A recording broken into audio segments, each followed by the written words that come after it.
Anybody have time for an interview? Want to do it? What is it? We are just having friendly conversations with people, asking them to pick a topic, and we ask them questions about whatever their opinions are about it. Wow. We have a few topics here, or you can bring up anything you'd like. Any opinion you have. Does it cost anything? It's free. You have free water too. Cool. Thank you. What do I do? Feel free to sit down and yeah, record and consent. Yeah. So is it okay we record? That's fine. Okay. It's going to be live on the internet. Oh, that's a lot of pressure. Hopefully you're okay. Okay. Right. So I just ask a question? Yeah, there's headphones. Right? Oh my Yeah. goodness. Thank you.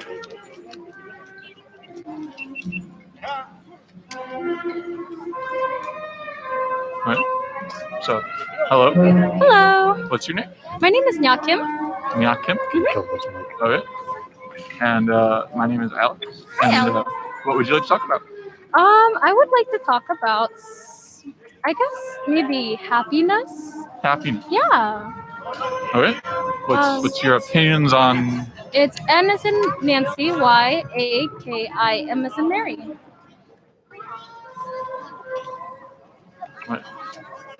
What would you like to tell us about happiness? Well, I was actually hoping to hear more from you instead of speaking more. Okay. Well, I think that it's good to be happy. But normally what we're looking for is some sort of opinion on a topic. Oh So, my goodness. do you Okay. have any strongly held opinions about happiness or anything else? Not aside from the idea that I feel like you have to possess happiness first in order to truly feel the joy in the world. You have to possess the happiness First. first. Yes. What does it mean to possess happiness first? I before we believe that you have to find contentment or joy with or without things. I don't think it should be materialistic, although it's not to say that you can't. I believe materials add to the happiness that you already have. Materials add to the happiness we already have. Yes. Does that make sense?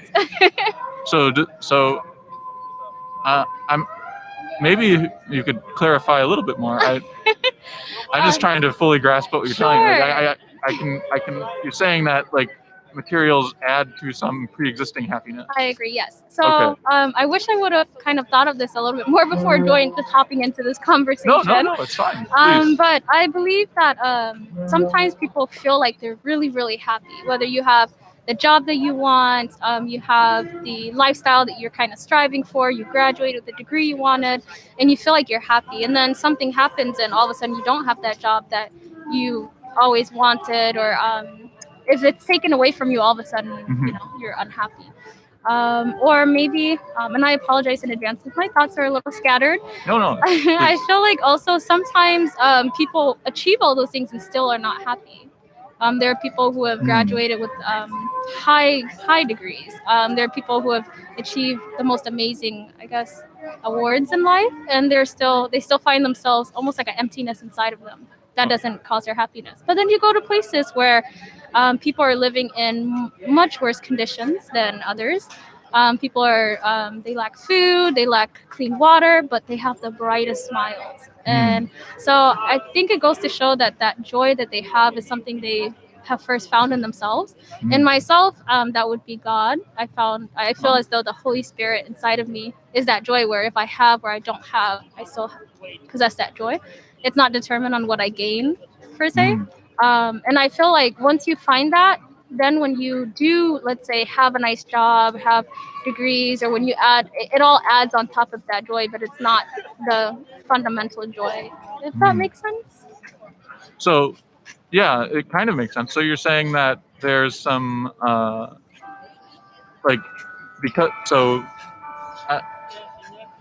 because some people are not well off, but they can be happy, and some people are well off and they're not happy, right? That there must be some other thing that's making people happy. Now, you mentioned God there. Do you think that do you think that might be like the only source that could be used for this, or are you open to there being other ones, or how does that work exactly? I would be open to hearing other ones, of course. Okay. I can only speak from my personal experience, Mhm. and so that was my experience. But Okay, I have yet to find another secure foundation to place my joy or my happiness upon. Okay.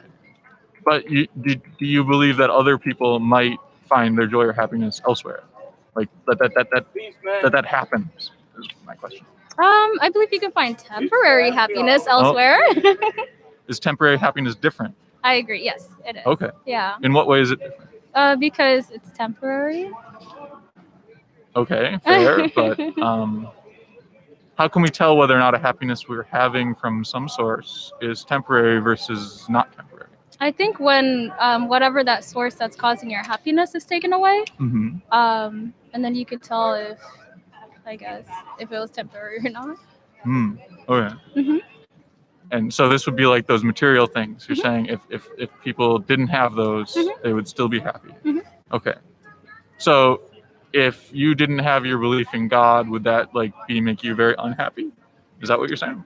No, I guess what I'm saying is, for example, I think it gives that consistent joy or that consistent happiness.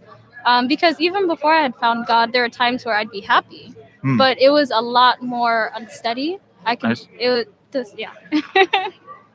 Okay. So in order to have consistent happiness, do you think it's required for any person to believe in God, or are you saying this is just your personal experience? I do believe that it's required for someone to have a belief in God. Okay. For that consistent happiness. Okay.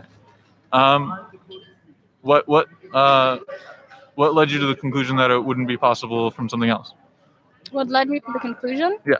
I guess the reflection upon my own life and the lives of others that I've spoken to had led me to that conclusion. Oh, we have an interesting question from the audience. They're asking, can other gods make you happy, or I guess other people? I do believe that. Yeah. Okay, so it doesn't have to be your god; it could be any god. I would say that. Yeah. Okay. So, do you believe that these other gods also exist? Like, I guess we haven't asked about your God belief in particular. What kind of God do you believe in? So I believe in Jesus. Okay. Okay. So, so if somebody got their belief from, say, I guess, a Hindu god or something like that, they got their joy and happiness from that. Would they be getting would that be able to create a consistent happiness as well? Well, I would need to interview someone who believes that, I suppose. Okay, so you're saying you're not sure yet. Okay. All right. Yeah, so the live chat's also asking, does it matter if the God exists? Does it matter if God exists? If the God that we're getting our happiness from is a real one? I would say yes. Oh, okay. In what way does it matter? Because, do you believe that these Hindu gods that I was using as an example before, do they exist? In my opinion, I would say no. Okay. So how would it be different? Let's say somebody came along and they were a deeply devout Hindu. And they said, I believe in, I think Shiva is a Hindu god. I'm sorry, I'm not super familiar. They have many gods, so yeah, that would be one of them. And they said, I believe in Shiva, and that makes me very happy. I get great joy from that, and it's very consistent joy. And that's my personal experience. How would you? What would your reaction to that be? Would that impact your confidence in any of this at all? For me, no.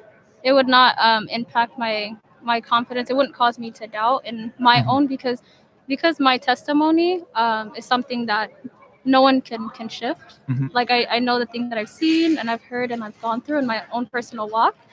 If someone genuinely feels that joy with whatever it is that they're believing, then I would lead them to that. If it's what brings them joy, it gives them purpose, then I would allow them to. So, but before you were saying it was important that the god exists, and I'm guessing you don't think Shiva exists. Maybe you do. I don't know. I do not. Okay. So if my question is basically, how is it different? Like what would be different about that situation? I would say in this particular situation, the biggest difference is the name of the deity that you're worshiping. But as far as that devoutness towards whomever it is that you're worshiping, as far as the commitment to following whatever that path is that leads to joy, I believe that is the same. The path is the same. The path as far as the commitment to the deity that you're following, yes. Mm-hmm. Yeah. Okay. And I'm sorry. What were you saying about what was the actual difference there? The difference is the name, I suppose. Just the name of what you're following. Mm-hmm. So you think they would be following the same God? It's just under a different name? No, but as far as that joy, that willingness to be like no matter what happens to me or what happens around me, but I'm going to continue to serve that God, and I'm going to continue to have that joy inside of my heart. Mm-hmm. That is the aspect that I'm saying is the same in this case, in this scenario. Mm. Mm-hmm. Okay. So I'm sorry. I didn't catch that. I'm a little bit distracted by some things. Could you repeat what you... So, because you were saying, what is the difference between me being wholeheartedly a follower of Jesus and someone being wholeheartedly a follower of another God, but still still keeping that same joy that I receive from following Jesus?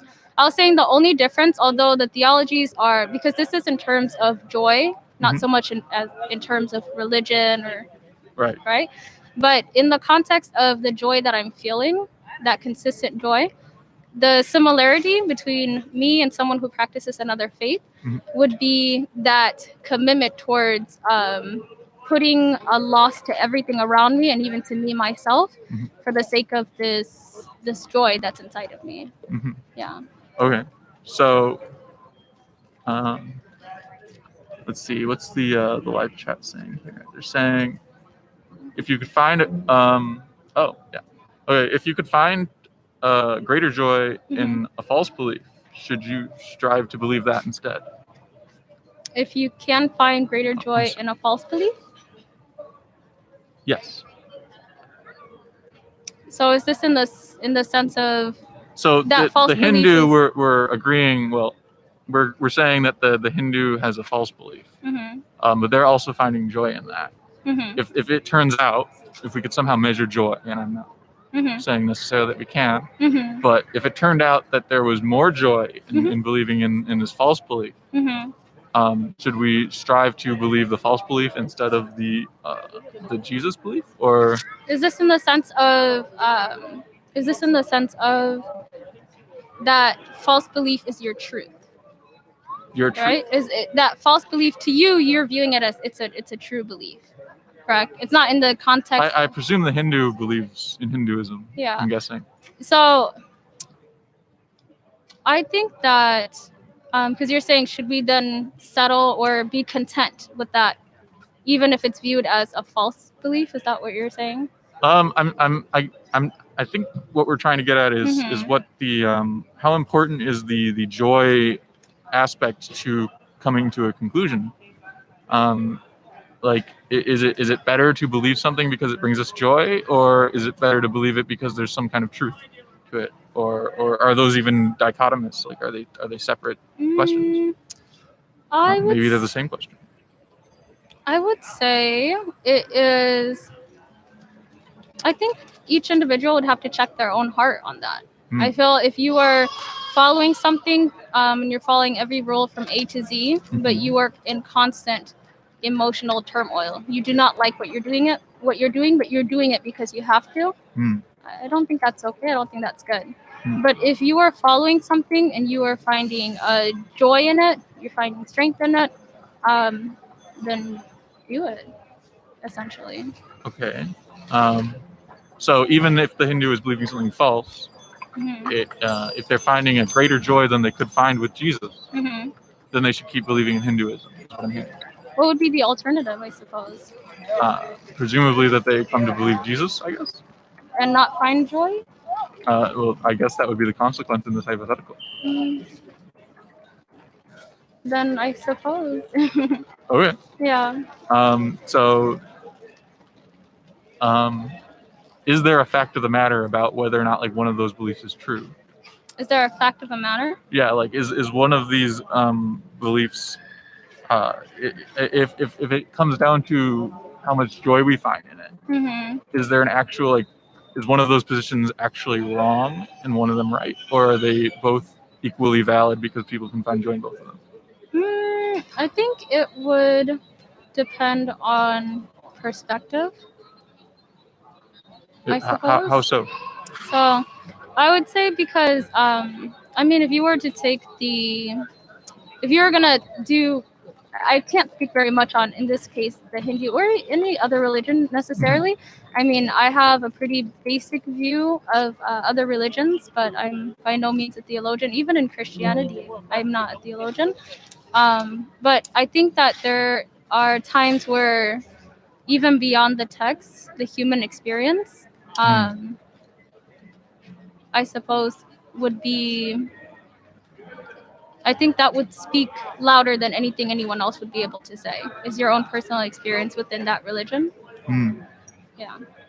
So personal experience is more important than what anybody has to say about a text or any other religious tradition. I suppose.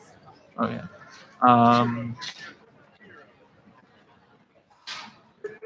Oh, that's not it. Okay. So people are asking me to do Tic Tacs. What are Tic Tacs? So we have here a box of Tic Tacs. Oh, I'm sorry. And is it true? Is there like an actual fact of the matter about there being like an even or odd number of Tic Tacs in this box? I have no idea. You have no idea? There could be neither of those features? Oh, yes, I'm so sorry. Yes. So there's either an odd or an even amount, yes. Okay. And there's like, if somebody came along and said, it's my personal truth that there's an even number of Tic Tacs in there, could that person be wrong? There's a chance that they could be wrong, yeah. Okay. And so then the question with the Hindu God and the Jesus is, is it like those Tic Tacs? Is it in the same way where somebody is actually wrong about that situation? Okay. Is it more important to find joy or to have the correct conclusion about what's going on? I would say to have. I think it depends on the person. In my perspective, I would say that truth would be more important. But to someone else, they might want to enjoy the ride and have that happiness. Okay. I don't know if I have any more. Okay, which is all right. Do you have any questions for us? For you? Yeah, I would just like to know more about just this entire setup. Like, what is it that you guys do? What is the? I mean, we do what we just did with you. We just like to ask people their opinions about things and find out more about how they come to those conclusions and what exactly they're, what they mean by certain things and that sort of thing. And, okay. What was try to encourage people to reflect on the reasons for why they believe things. Yeah. That's good. And how did it all start out? Well, there was a book written by a philosopher named Peter Boghossian, and that kind of put forward this idea about how to have conversations with people about what they believe and why they believe it. Very nice. Well, thank you so much for having this conversation. There are 3 puzzle pieces in front of you. You are free to take one of those, any color you like.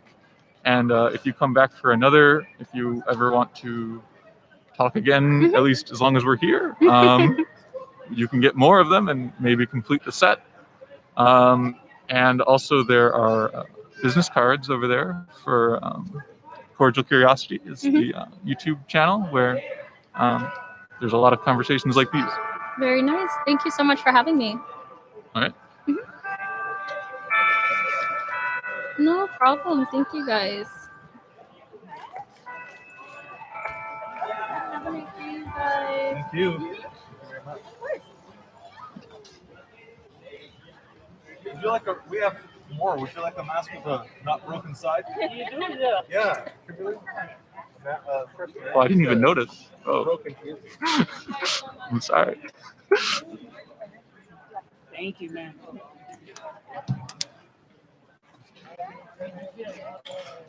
Oh. Thank you. Return. All right. We're not rigid about that stuff. Thank you.